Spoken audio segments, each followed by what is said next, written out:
Good morning, St. Francis. It is Thursday, September the 9th, 2021, Thursday of the 23rd week of the year. It is also the memorial of St. Peter Claver, a Jesuit priest and missionary, most well known for his advocacy for human rights, particularly among those who have been enslaved, particularly in the nation of Colombia, but then also in the United States.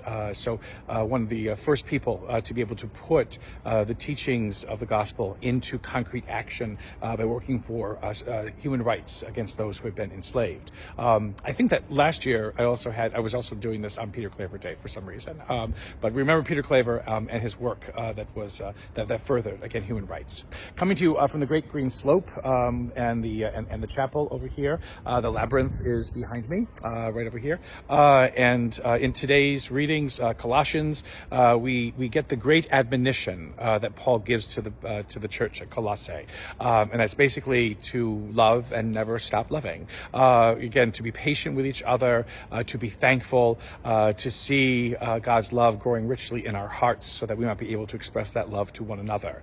That is what makes a believer different. That is what makes someone who embraces the gospel different, is our overwhelming capacity to always keep loving, even though it seems ridiculous and stupid and difficult to do so. To be able to keep loving marks a believer out as someone unique and special, a particular witness that this world needs to see, believe in, and embrace.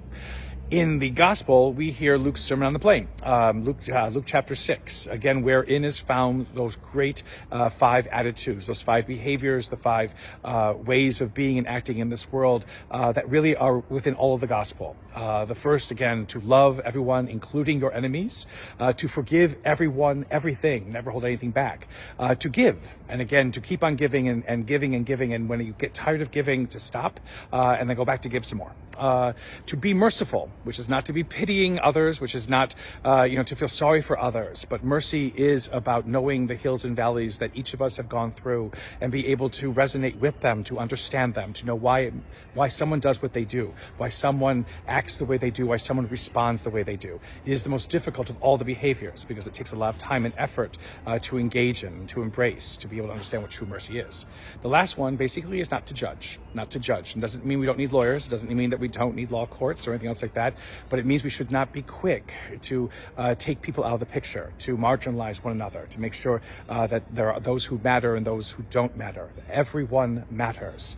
Judgment belongs to God alone, and before we start to throw people into hell because we think that's where they belong, we should take a second guess and wonder if God thinks that we would belong in hell before them. Those 5 attitudes, to love, to forgive, to give, to be merciful, and not to judge, are the core of the gospel. They are also the core of wanting to answer every hope, every yearning, every desire that we have in our lives for peace and security and welfare and dignity and worth and value. To practice those 5 attitudes and behaviors changes the world. To practice those 5 attitudes and behaviors transforms who and what we are as images and likenesses of God in this world. May we work every day a little bit more at trying to be more loving, more forgiving, more giving, more merciful, and less judgmental, so that the kingdom, the reign of God, may once again continue to flourish and embrace this earth. And may the Lord give you his peace.